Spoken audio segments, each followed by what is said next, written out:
हमारे पास सिर्फ राघव लखनपाल की कुंडली थी, वो राजयोग था। बिल्कुल हम आज भी कायम है अपनी बात पर, वो राजयोग था। हमने गणना की राजयोग की, इसलिए हम आश्वस्त थे। लेकिन सामने वाले के पास प्रबल राजयोग निकल आएगा ये मालूम नहीं था। हम राघव का मन नहीं रहा, हमें राघव से क्या लेना देना भाई। राघव ने कोई हमें रिश्वत दी है, ये हमारी भूल थी कि हमने सामने वाले की कुंडली अगर देखी होती तो हम कहते कि उसके पास 3 इक्के हैं यानी प्रबल राजयोग है, वो कुंडली हमारे पास नहीं थी। लोकसभा चुनाव के दरमियान जो है सहारनपुर प्रत्याशी भाजपा प्रत्याशी को लेकर जो बाबा ने भविष्यवाणी की थी, आखिर बाबा की भविष्यवाणी सच क्यों नहीं है, इस बात को लेकर जो लोगों को ने भी टारगेट किया कि बाबा की भविष्यवाणी का झूठ आखिर सामने आ ही गया है। बाबा झूठ बोलते हैं, भविष्यवाणी झूठ ही करते हैं। इस बात की दोबारा से तस्दीक करने के लिए जीडी न्यूज टीम पहुंची है उस बाबा के पास जिनका नाम है महामंडलेश्वर आचार्य संत कमल किशोर जी। दिव्य अखाड़ा के आप जो है महामंडलेश्वर है। बातचीत करेंगे, चर्चा करेंगे, इस बात को फिर से तस्दीक करने का प्रयास करेंगे कि बाबा आपकी भविष्यवाणी पर प्रश्नवाचक चिन्ह आखिर क्यों लगा है। बाबा जी आपका जय जीडी न्यूज में बहुत बहुत स्वागत है। सभी दर्शकों का भी हमारी तरफ से अभिवादन, नमस्कार। चलते चुनाव के बाद जब मतदान हो जाता है तो जीडी न्यूज की टीम आपके पास आती है। आपने ताल ठोक के कहने का काम किया था कि राघव लखनपाल जो है दिल्ली तक का सफर तय करेंगे, सहारनपुर के बुलंद आवाज बनने का कार्य करेंगे। आखिर वजह क्या रही है जो प्रश्नवाचक चिन्ह लगे आपकी भविष्यवाणी पर? प्रश्नवाचक चिन्ह ये आपने कह तो दिया, लेकिन हम आज भी अपनी भविष्यवाणी पे कायम हैं। मान लीजिए कि 2 व्यक्ति हैं आमने सामने, ताश खेल रहे हैं, एक के पास 3 बादशाह आ जाते हैं, तो क्या कहेंगे कि ये जीतेगा? आदमी पत्ते के पत्ते पैसे के ऊपर पैसा लगाता चला जाता है, क्योंकि वो जानता है कि मेरे पास 3 बादशाह हो सकता है किसी के पास ना हो, या किसी के पास 3-11 ही हो, या कुछ और उससे कम ताकत वाले पत्ते हों। हमारे पास सिर्फ राघव लखनपाल की कुंडली थी, वो राजयोग था। बिल्कुल हम आज भी कायम है अपनी बात पर, वो राजयोग था। लेकिन हमारे पास माननीय इमरान मसूद जी की कुंडली तो नहीं थी। अब अगर उसमें 3 इक्के निकल आए, तो 3 बादशाह के ऊपर 3 इक्के निकल आए, तो वो प्रबल राजयोग लेके बैठे थे। लेकिन हम तो अपनी भविष्यवाणी पे आज भी कायम है ना, हम तो अपनी जगह पे ठीक थे ना। हाँ, उनके एक के पास राजयोग है तो एक के पास प्रबल राजयोग आ गया, और प्रबल राजयोग से वो राजा बन गया, MP बन गया, तो वो अलग बात है। हो सकता है कि पहले उसकी कुंडली में राहु रहा और राहु निकलता, कई बार राहु राजा भी बना देता है, निकलता ही राजा भी बना देता, बना दिया होगा, कोई बड़ी बात नहीं है।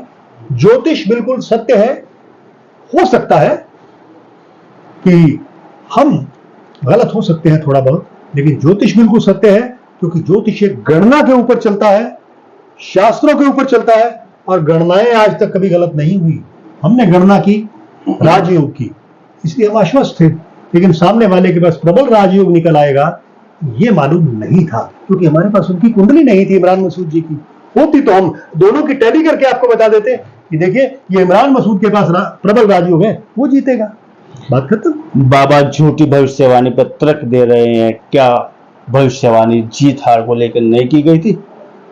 जीत हार को लेकर तभी तो क्या संत कमल किशोर जो महामंडलेश्वर है उन्होंने टाल नहीं ठोकी थी राघव लखनपाल को लेकर? अब भी ठोक रहे हैं। इनको राजयोग नहीं बताया था आपने? इनको अभी भी कुछ ना कुछ मिल जाएगा, शासन की तरफ से अभी भी कुछ ना कुछ मिल जाएगा, और ये राजयोग भोगेंगे। अगर वो प्रबल राजयोग लेंगे तो ये राजयोग तो लेंगे ही लेंगे। मतलब बाबा की फिर एक झूठी भविष्यवाणी सामने देखी जाएगी। आप कह सकते हैं झूठी भविष्यवाणी, लेकिन मतलब मन रखने के लिए राघव लखनपाल नहीं, हम राघव का मन नहीं, हमें राघव से क्या लेना देना भाई। राघव ने कोई हमें रिश्वत दी है, या किसी से हमने कोई रिश्वत ली है, या हमने इमरान मसूद से रिश्वत ली है? हमने कोई किसी से पैसा नहीं मांगा है। नहीं, चुनाव हो जाते हैं तो उसके बाद कौन सा राजयोग निकल के सामने आएगा राघव लखनपाल के हाथ से? हो सकता है कि किसी चीज का चेयरमैन बना दिया, कोई बात कुछ भी हो सकता है। वो तो शासन के ऊपर डिपेंड करता है कि क्या करता है वो शासन। अगर मैं देखूं तो 80 सीटों में से उत्तर प्रदेश में काफी लोग जो भाजपा के कैंडिडेट जो चुनाव हारे हैं, तो क्या सबको जो शासन में बिठा दिया जाएगा, सबको जो निगम का चेयरमैन बना दिया जाएगा? मेरे पास बाकियों की कुंडली नहीं है, मेरे पास सिर्फ राघव लखनपाल की है। अब बाकियों के बारे में मैं कैसे भविष्यवाणी कर सकता हूँ? मैं कोई ईश्वर थोड़ी ना हूँ। डॉक्टर के पास अगर मरीज आता है, उसकी तबीयत ठीक नहीं, तो डॉक्टर इलाज करेगा या बताएगा कि ये ठीक हो जाएगा, नहीं होगा? हाँ, तो जब वो मरीज मेरे पास आएंगे 80 के 80, तब बात करूंगा ना उनसे। जब वो आएंगे मेरे पास तब बात करूंगा ना। बाबा नाराज हैं, बाबा नाराज हो रहे हैं। बाबा कह रहे हैं कि जो बिल्कुल मिलेगा मेरे राजयोग में, मेरे जो ज्योतिष में किसी तरह की कमी नहीं है, और कमी है तो जो दूसरी मेरे पास कुंडली नहीं है। तो इमरान मसूद को बोले कि दोबारा आए आपके पास। इमरान मसूद मेरे पास नहीं आए, एक बार भी नहीं आए। अगर वो आते और अपनी कुंडली दिखाते तो हम कहते कि आपकी कुंडली में प्रबल राजयोग है, तब हम ये कहते कि आप जीतेंगे और राघव पिछड़ेंगे। चूक स्वीकार नहीं कर पा रहे बाबा। क्या नहीं स्वीकार कर पाए? चूक स्वीकार नहीं कर पा रहे बाबा। हमने तो सब कुछ स्वीकार कर लिया, इसके बाद स्वीकार करने को बचा क्या है? हमने तो पहले ही कहा है कि देखिए, ज्योतिष कभी गलत नहीं होता, गणनाएं कभी गलत नहीं होती। हाँ, अगर आपके पास एक ही कुंडली है और आश्वस्त हो जाते हैं 3 बादशाहों को देखकर, ये हमारी भूल थी कि हमने सामने वाले की कुंडली अगर देखी होती तो हम कहते कि उसके पास 3 इक्के हैं, यानी प्रबल राजयोग है। वो कुंडली हमारे पास नहीं थी, हम नाराज क्यों होने लगे भला?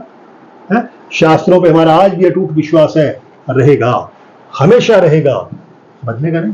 चलिए, बाबा का मानना यह है कि कहना यह है कि जो भविष्यवाणी जो मेरी गणना थी, वास्तव में बहुत सटीक गणना मैंने की थी, और जो राघव लखनपाल के हाथ में जिस तरह का राजयोग निकल के सामने आ रहा था, उससे लग रहा था कि राघव लखनपाल जो चुनाव के बाद दिल्ली तक का रास्ता अख्तियार करेंगे। लेकिन प्रबल राजयोग जो जिस तरह से इमरान मसूद के हाथ से निकल गया है, और जो चुनाव में जीते तो इमरान जीते, और उनकी प्रबल संभावना इस तरह की निकल के सामने आई। हालांकि बाबा की भविष्यवाणी में जो है, अभी भी बाबा कह रहे हैं कि जो राजयोग की कमी नहीं है, वजह दूसरी हो सकती है, प्रबल राजयोग जो इमरान मसूद का हाथ हो सकता है। बाबा अभी भी कह रहे हैं कि मेरी भविष्यवाणी के गलत नहीं है, और जो राजयोग निखर के सामने आएगा और सम्मान मिलेगा राघव लखनपाल को। चलिए, बातचीत करने के लिए आपका बहुत बहुत धन्यवाद, बहुत बहुत आभार। धन्यवाद आपका भी, धन्यवाद आपका भी, सभी दर्शकों का भी।